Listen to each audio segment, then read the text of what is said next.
Welcome. Today we are looking at pricing methods. This is a key topic in your marketing exams for SS2. Pay close attention. Let us begin. First, let me explain the meaning of pricing methods. Pricing methods are the specific techniques used to set the price of a product. After selecting a pricing strategy, the company must choose a pricing method. The pricing method determines the actual price. The three main pricing methods are cost-based pricing, value-based pricing, and competition-based pricing. Cost-based pricing uses the cost of production as the basis. Value-based pricing uses the customer's perceived value as the basis. Competition-based pricing uses competitors' prices as the basis. Each method has advantages and disadvantages. The choice depends on the product, the market, and the company's objectives. Now let me explain cost-based pricing. Cost-based pricing sets prices based on the costs of producing, distributing, and selling the product. The company adds a fair profit margin.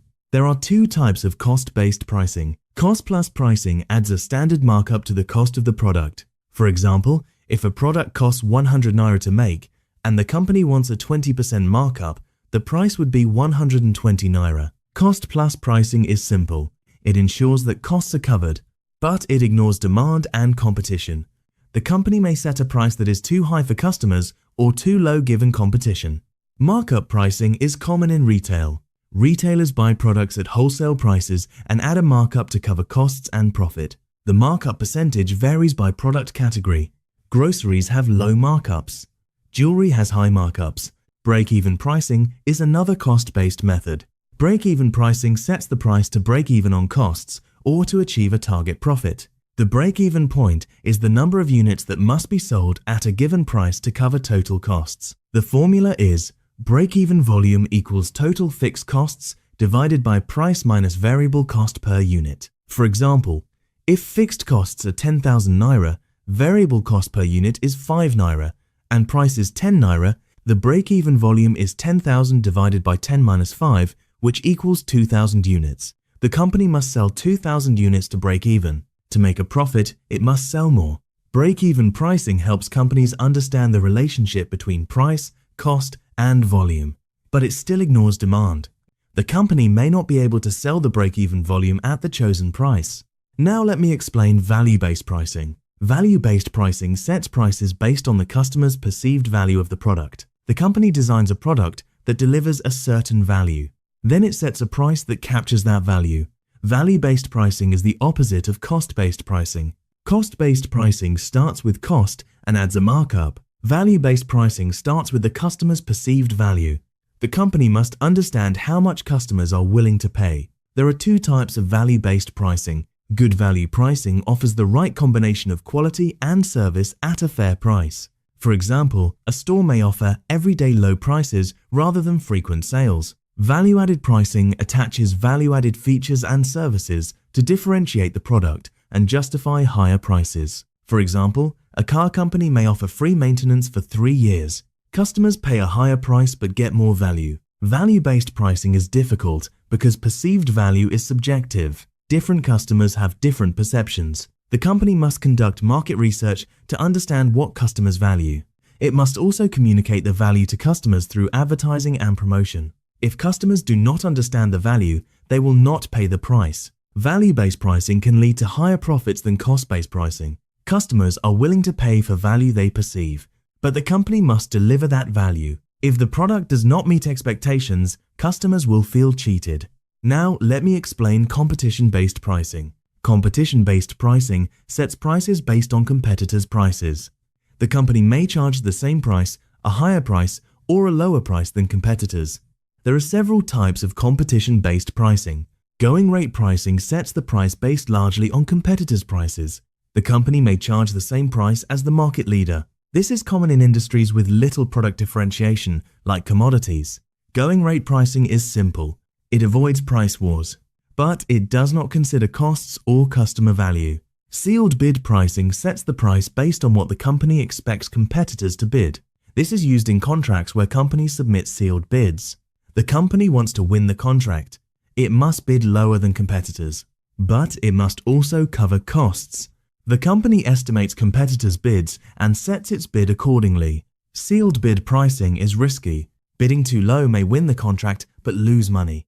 Bidding too high may lose the contract. Now let me explain other pricing methods. Target return pricing sets the price to achieve a specific return on investment. The company calculates the price needed to achieve a target profit.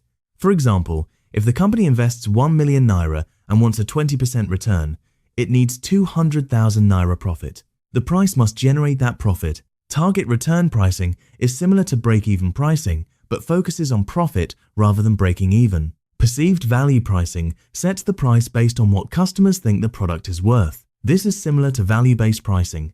The company uses marketing research to determine perceived value. Psychological pricing sets prices that appeal to customers' emotions. We covered this in the previous topic. Odd-even pricing, prestige pricing, and reference pricing are examples. Promotional pricing temporarily lowers prices to increase sales. Loss leader pricing, special event pricing, and cash rebates are examples. Now let me explain the steps in setting the price. Setting the price involves several steps. Step 1 is selecting the pricing objective. The company must decide what it wants to achieve with its pricing. Survival is the objective when the company is struggling. Maximum current profit is the objective when the company wants cash flow quickly. Maximum market share is the objective when the company wants to become the market leader. Product quality leadership is the objective when the company wants to be known for high quality. Step 2 is determining demand. The company estimates how much customers will buy at different prices. Price elasticity is important. If demand is elastic, a small price change causes a large change in quantity demanded. If demand is inelastic, a large price change causes a small change in quantity demanded. Step 3 is estimating costs. The company calculates fixed costs, variable costs, and total costs at different production levels. Step 4 is analyzing competitors' prices and offers. The company compares its product to competitors. It notes competitors' price levels and likely reactions. Step 5 is selecting a pricing method. The company chooses among cost-based, value-based, or competition-based pricing. Step 6 is setting the final price. The company considers psychological factors, the impact of other marketing mix elements, and company policies. Now let me explain how to choose the right pricing method. The choice of pricing method depends on several factors. The product type matters. Commodities with little differentiation are often priced using competition-based methods. Unique products with high differentiation are often priced using value-based methods. The market type matters. In a competitive market, competition-based pricing is common. In a monopolistic market, value-based pricing may be possible. The company's objectives matter. If the company wants to gain market share, penetration pricing may be used. If the company wants to maximize profit, skimming may be used. The customer's price sensitivity matters. If customers are price sensitive, competition-based or cost-based pricing may be needed. If customers are less price sensitive, value-based pricing may work. The company's cost structure matters. If fixed costs are high, break-even analysis is important. If variable costs are high, cost-based pricing may be appropriate. A common exam question asks you to explain cost-based pricing and its types. Here is a sample answer. Cost-based pricing sets prices based on the costs of producing, distributing, and selling the product. Types include cost-plus pricing, markup pricing, and break-even pricing. Cost-plus pricing adds a standard markup to cost. Markup pricing adds a percentage to the wholesale price. Break-even pricing sets the price to cover total costs. Cost-based pricing is simple and ensures costs are covered, but it ignores demand and competition. Another exam question asks you to explain value-based pricing. Here is your answer. Value-based pricing sets prices based on the customer's perceived value of the product. Types include good value pricing and value-added pricing. Good value pricing offers the right combination of quality and service at a fair price. Value-added pricing attaches extra features and services to justify higher prices. Value-based pricing requires understanding what customers value. It can lead to higher profits than cost-based pricing, but perceived value is difficult to measure. Customers may not see the value. Another exam question asks you to explain competition-based pricing and its types. Here is your answer. Competition-based pricing sets prices based on competitors' prices. Types include going rate pricing and sealed bid pricing. Going rate pricing charges the same price as competitors. It avoids price wars. Sealed bid pricing sets prices based on what competitors are expected to bid. It is used in contract bidding. Competition-based pricing is simple. It considers market conditions, but it ignores costs and customer value. It may lead to low profits. Let me give you a quick summary. Pricing methods are techniques used to set prices. Cost-based pricing uses costs as the basis. It includes cost plus, markup, and break-even pricing. Value-based pricing uses customer perceived value as the basis. It includes good value and value-added pricing. Competition-based pricing uses competitors' prices as the basis. It includes going rate and sealed bid pricing. Other methods include target return pricing, perceived value pricing, psychological pricing, and promotional pricing. Setting the price involves selecting objectives, determining demand, estimating costs, analyzing competitors, selecting a method, and setting the final price. Keep reviewing, keep practicing. See you in the next topic.